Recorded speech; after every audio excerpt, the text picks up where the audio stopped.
नमस्कार, जोहार। आई चलते हैं झारखंड की ताजा खबरों की ओर, लेकिन उससे पहले अगर आपने अभी तक इस चैनल को सब्सक्राइब नहीं किया तो कर लें, जिससे कि आपको झारखंड की ताजा खबर रोजाना मिलती रहे।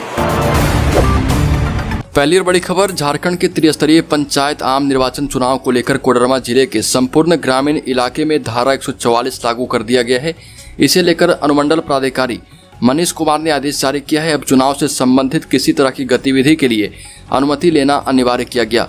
राजनीतिक दलों के सभा कार्यक्रम जुलूस पर रोक लगाई गई है। धारा 144 के जारी आदेश में कहा गया है कि कोई भी व्यक्ति, समूह, अभ्यर्थी राजनीतिक दल के सदस्य बिना अनुमति के कोडरमा में जुलूस निकाल नहीं सकते। अगली खबर, हेमंत सरकार का बड़ा फैसला, गरीबों को मुफ्त में बांटेगी 3 डिसमिल जमीन। झारखंड के ग्रामीण क्षेत्रों में भूमिहीनों को प्रधानमंत्री आवास योजना का लाभ उपलब्ध कराने के लिए उन्हें जमीन देने के प्रस्ताव को झारखंड सरकार ने अंगीकृत कर दिया है। केंद्रीय आवास एवं शहरी विकास मंत्रालय ने इस संबंध में सभी राज्यों को अपनी अनुशंसा भेजी थी। इसके तहत स्थानीय निवासियों को 3 डिसमिल जमीन सरकार उपलब्ध करवाएगी। शहरी क्षेत्र के स्लम एरिया में पहले से ही आवास मुहैया कराने का प्रावधान लागू किया गया है। अगली खबर, झारखंड में हवाई सफर हो सकता है सस्ता। सीएम हेमंत सोरेन ने केंद्रीय मंत्री सिंधिया से बड़ी मांग कर दी है। आपको बता दें कि केंद्रीय नगर विमानन मंत्री ज्योतिरादित्य सिंधिया से मिलकर मुख्यमंत्री हेमंत सोरेन ने बिरसा मुंडा एयरपोर्ट में नाइट हॉल्ट की व्यवस्था करने की मांग की, ताकि अहले सुबह यहाँ के यात्रियों को उड़ान की सुविधा प्राप्त हो। साथ ही रांची एयरपोर्ट में अलग से टैक्सी लेन का निर्माण करने एवं बंगाल, बिहार और रायपुर से बिरसा मुंडा एयरपोर्ट की कनेक्टिविटी बढ़ाने का आग्रह भी किया है। अगली खबर, झारखंड में चौथी लहर की दस्तक। रिम्स के ट्रामा सेंटर में 2 महीने बाद फिर से 2 कोरोना मरीज पाए गए हैं। दोनों ऑक्सीजन सपोर्ट पर हैं। देश के 5 राज्यों में कोरोना के बढ़ते मामलों को लेकर केंद्र ने जहां चिंता जाहिर करते हुए निगरानी बढ़ाने का निर्देश दिया है, वहीं राज्य के सबसे बड़े अस्पताल रिम्स के ट्रामा सेंटर में भी 2 माह बाद कोरोना के बढ़ती मरीजों की संख्या 2 हो गई। रिम्स के critical care incharge professor doctor Pradeep Kumar Bhattacharya ने कहा कि लगभग 2 माह बाद झारखंड में 2 कोरोना संक्रमित पाए गए हैं, जिनके शरीर में दर्द है, सांस लेने में तकलीफ हो रही है, जिसके बाद उन्हें रिम्स में भर्ती किया गया है। अगली खबर, झारखंड के 5 जिलों में लू की स्थिति कायम है। मेदिनीनगर, गढ़वा, चतरा, कोडरमा और गिरिडीह जिले दिन भर लू की चपेट में हैं और राज्य के मेदिनीनगर जिला सबसे गर्म स्थान रह रहा। मौसम केंद्र से मिली जानकारी के मुताबिक गढ़वा, मेदिनीनगर, चतरा, कोडरमा, रांची, बोकारो, गुमला, हजारीबाग, खूंटी एवं रामगढ़ में कहीं कहीं लू की स्थिति बनी रहेगी। 15 अप्रैल को पलामू प्रमंडल के विभिन्न क्षेत्रों में लू चलेगी। 16 अप्रैल को उत्तर पूर्वी भाग में धनबाद, देवघर, दुमका, गिरिडीह, गोड्डा, जामताड़ा, पाकुड़ और साहिबगंज जिले में कुछ जगहों पर मेघ गर्जन और वज्रपात के आसार हैं।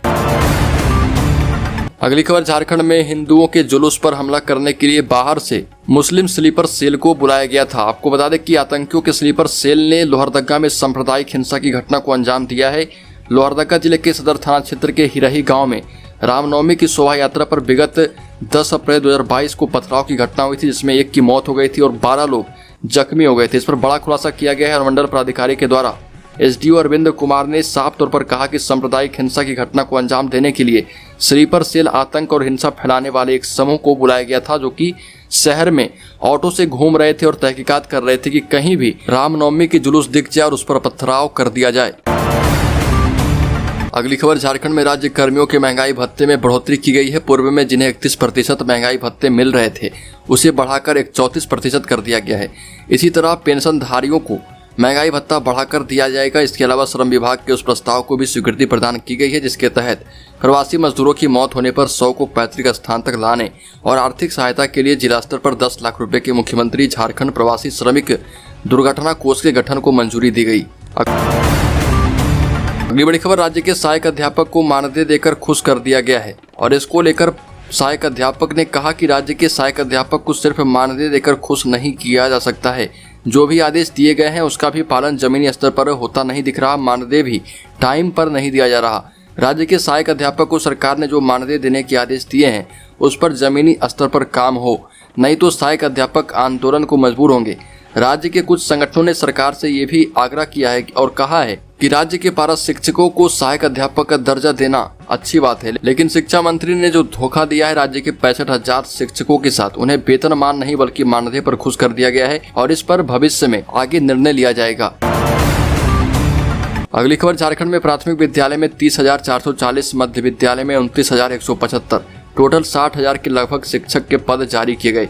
चूंकि झारखंड हाईकोर्ट लगातार सरकार पर दबाव बनाकर चल रही थी। इसके बाद इतने पद स्वीकृत करके शिक्षा मंत्री ने फाइल आगे भेज दी है।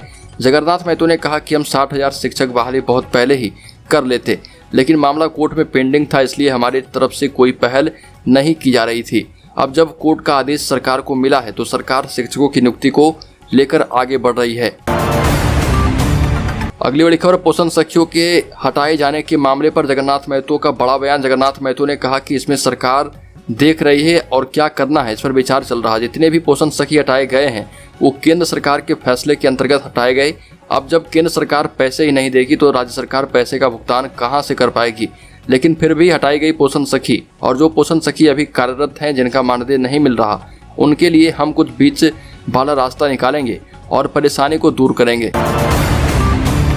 अगली खबर, लोबिन हेम्ब्रम बने बागी। लोबिन हेम्ब्रम ने कहा कि हम बागी हैं लेकिन 1932 खतियान लागू करवाने को लेकर हैं, ना कि अपनी जेब भरने को लेकर। 1932 खतियान हमारी पार्टी झारखंड मुक्ति मोर्चा घोषणा पत्र में शामिल था और हम वही बात सरकार को बताने की कोशिश कर रहे, और ये बात जितनी जल्दी सरकार समझ सके उतना ही अच्छा है। नहीं तो हम 24 जिलों में हड़ताल करेंगे, घूमेंगे और लोगों को जागरूक करते रहेंगे। लोबिन हेम्ब्रम ने कहा कि आदिवासी की सरकार इस बार झारखंड में बनी है और हम अगर अभी इस बात को नहीं बोलेंगे तो कब बोलेंगे, कब आवाज उठाएंगे। अगली बड़ी खबर, राज्य में पिछले दिनों हुई रद्द सभी परीक्षाएं जेएसएससी की, जो कि राज्य सरकार ने रद्द कर दी थी, उसे फिर से लिया जा सकता है। झारखंड हाईकोर्ट ने केस को एक्सेप्ट कर लिया है। राज्य सरकार को इस पर बहुत जल्द बड़ा झटका लग सकता है। राज्य सरकार ने कुछ दिनों पहले जेएसएससी की सभी नियुक्ति रद्द कर दी थी। झारखंड के युवाओं ने इसका पुरजोर विरोध भी किया था, लेकिन फिर भी राज्य सरकार नियुक्ति रूल बुक बनाने के नाम पर इसे रद्द ही रखा था। अब जब मामला कोर्ट पहुंच चुका है तो इस पर कोई बड़ा फैसला जल्द ही आ सकता है। अगली खबर, झारखंड में हाथी मारने के लिए अरुणाचल प्रदेश से बुलाए जाते हैं शार्प शूटर। दांत बेचने वाले रैकेट का पर्दाफाश हुआ है। झारखंड में हाथी मारने के लिए अरुणाचल प्रदेश से शूटर बुलाए जाते थे। इसका खुलासा जांच के दौरान किया गया है। ईडी ने हाथी दांत की तस्करी मामले में केस दर्ज कर तस्करों के खिलाफ मनी लॉन्ड्रिंग अधिनियम के तहत अनुसंधान शुरू कर दिया है। प्रवर्तन निदेशालय ने चाईबासा के मंझारी थाना क्षेत्र के बहुचर्चित हाथ दांत की तस्करी मामले में मुकदमा दर्ज करते हुए अनुसंधान शुरू कर दिया है। अब हाथी दांत के तस्करों के खिलाफ मनी लॉन्ड्रिंग अधिनियम के तहत पूरे मामले का अनुसंधान होगा। साथ ही चाईबासा के आसपास के जंगलों में हाथी दांत तस्करी में शामिल आरोपियों की संपत्ति भी कुर्क की जाएगी।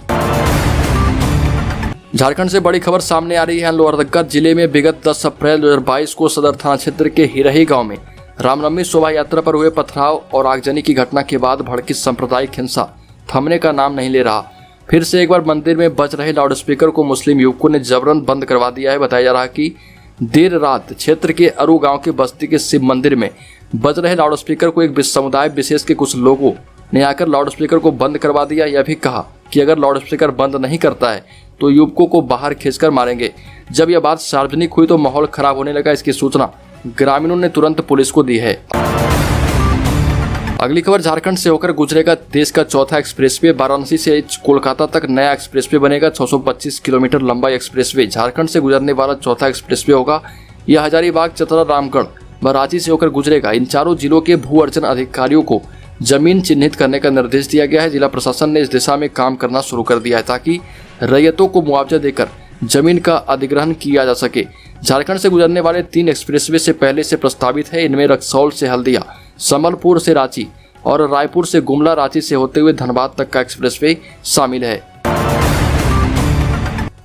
अगली खबर, झारखंड राज्य से हर साल करीब 50 सैंपल जांच के लिए दूसरे राज्यों में भेजे जाते हैं। इनमें कागजात, ऑडियो, वीडियो की जांच, लाई डिटेक्शन आदि शामिल है। पर अब झारखंड पुलिस या झारखंड की अन्य जांच एजेंसियों को राज्य के बाहर जाने की जरूरत नहीं पड़ेगी।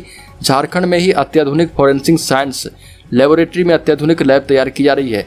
इस लैब में साइबर फॉरेंसिक और फॉरेंसिक इंजीनियरिंग विंग भी होगा। फॉरेंसिक इंजीनियरिंग की लैब में ब्लास्ट, IP एड्रेस आदि की जांच भी हो पाएगी। अगली खबर, झारखंड में नौकरियों के अवसर। राज्य में संचालित हेल्थ एंड वेलनेस सेंटरों में 660 सामुदायिक स्वास्थ्य पदाधिकारियों की नियुक्ति अनुबंध यानी कि संविदा पर की जाएगी और इनमें आरक्षित, अनारक्षित कोटि के 194, आर्थिक रूप से कमजोर श्रेणी के 65, अनुसूचित जनजाति के 133, अनुसूचित जाति के 169, अत्यंत पिछड़ा वर्ग के 46 तथा पिछड़ा वर्ग के 53 पद शामिल हैं। इन पदों पर नियुक्ति 6 माह के ब्रिज कोर्स पूरा करने के बाद होगी। इस कोर्स में नामांकन के लिए अभ्यर्थियों का चयन झारखंड संयुक्त प्रवेश प्रतियोगिता परीक्षा परिषद द्वारा आयोजित होने वाली प्रतियोगिता परीक्षा के माध्यम से किया जाएगा। परिषद ने इस परीक्षा के लिए 4 मई तक ऑनलाइन आवेदन भी मांगे हैं। खबर झारखंड के पूर्व मंत्री सह विधायक सरयू राय ने एक बार फिर से स्वास्थ्य मंत्री बन्ना गुप्ता के विरुद्ध अनियमितता के आरोप लगाए।